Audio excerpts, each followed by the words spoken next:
Hi, this is Margaret Maloney, and welcome to the Death Dhamma podcast.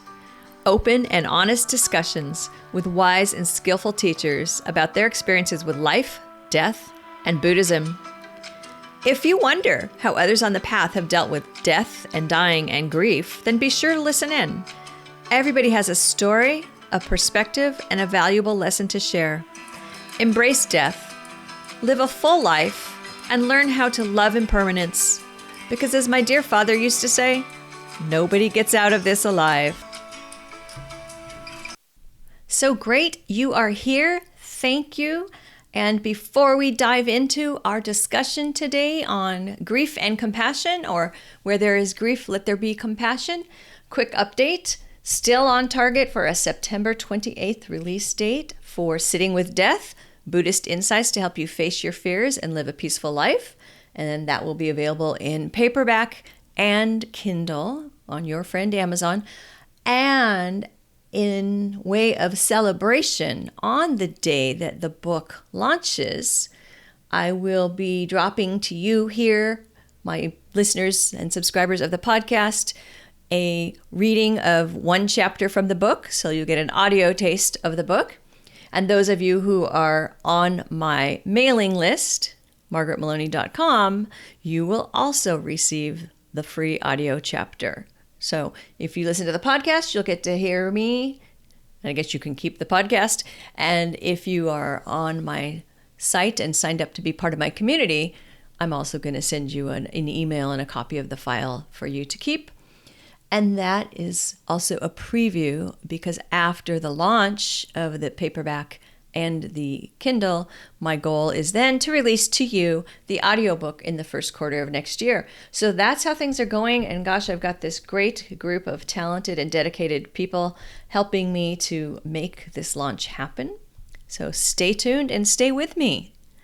Okay, today, let's jump into our topic. Where there is grief, let there be compassion.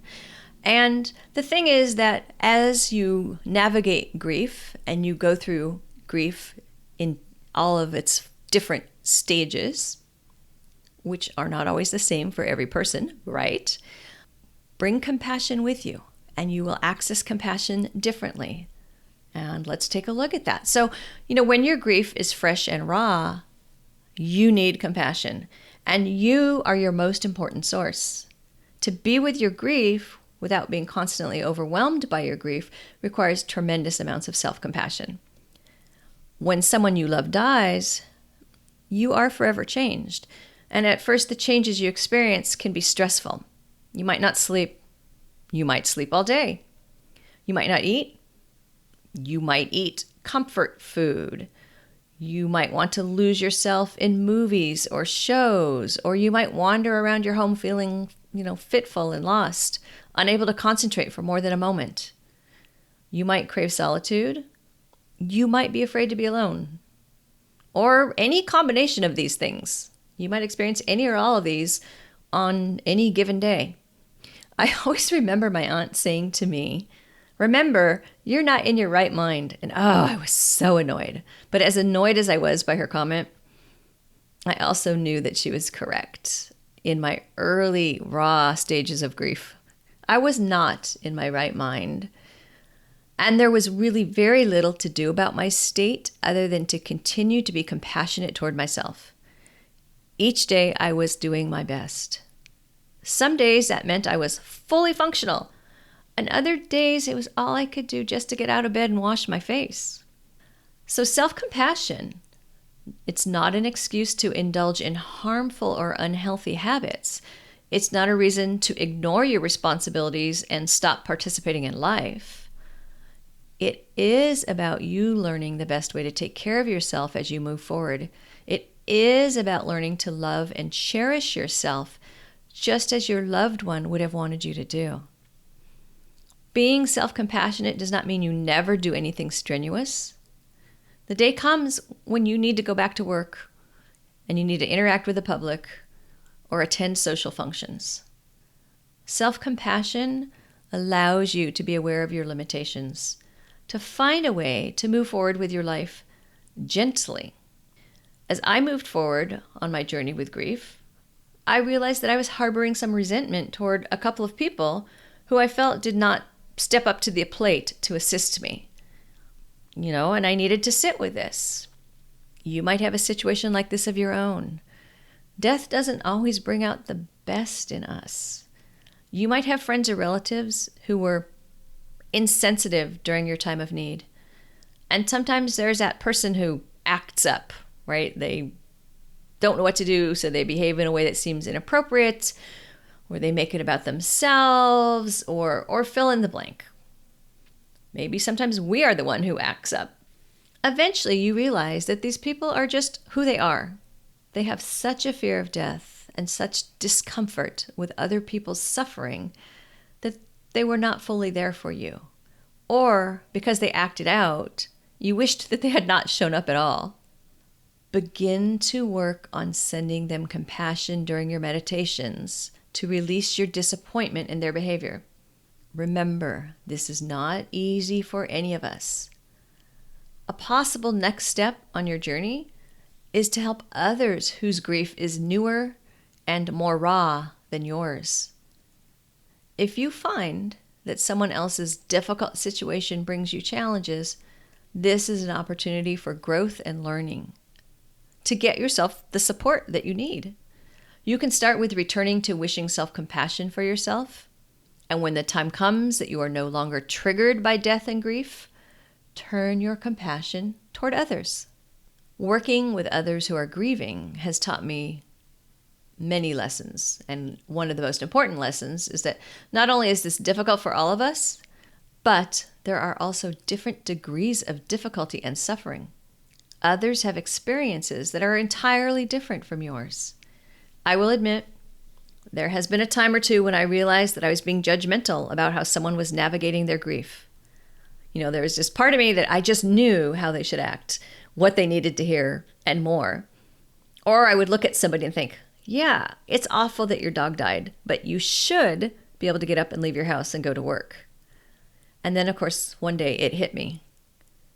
I was beginning to act in a way that I found objectionable when grieving. Specifically, that I found these behaviors objectionable in other people when they were projected towards me when I was grieving. It annoyed me when people would come to me and tell me what I should be doing or how I should be acting. So this was a bit of an embarrassing realization, but at the same time, it was a fantastic lesson in compassion and understanding the suffering of others. It doesn't matter if I think you should be able to get up and go to work the day after your dog has died. It doesn't matter if I think you should pull it together and go to the grocery store by yourself. What matters is that you are suffering. And it's not my role to judge what is good suffering. To be helpful, I need to understand that you are suffering. And to be compassionate is to see your suffering and wish to alleviate your suffering and act when I can. Sometimes the most humane thing I can do is to send you metta.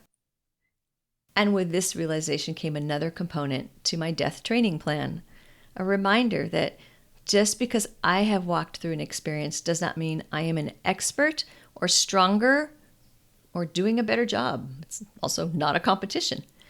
We are not all running the same race. Let's support one another's experiences.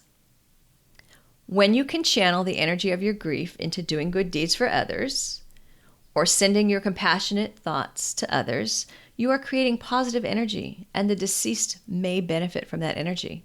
In this way, you can acknowledge that they are gone, and without attachment, keep them in your heart, and do good things in their name. Again, if the conditions are right, the merit you generate on their behalf may find them. As you grieve, let there be compassion. First for yourself. Later, send compassion to others who were impacted by your loss. And then, when you feel your strength return, remember that everyone is going to have this experience. And let this realization fill your heart with an abundance of compassion in a way that it cannot be contained. Your best response is to send that compassion out to all beings. In a quote from the Pali Canon, the Anguttara Nikaya, 8.1. If, with a mind free from hate, one arouses love toward just one being, one thereby becomes good, compassionate in mind towards all beings, the noble one generates abundant merit. So let's bring compassion with us in a way that we recognize that as we change and grow, so does the way in which we are able to offer compassion to ourselves and others. This has been the Death Dhamma podcast with Margaret Maloney. Thank you for being here. Your reviews and comments are greatly appreciated. And please come find me on margaretmaloney.com, MargaretMeloni. And don't forget to check out Carpooling with Death, How Living with Death Will Make You Stronger, Wiser, and Fearless, available in all your favorite formats over on Amazon.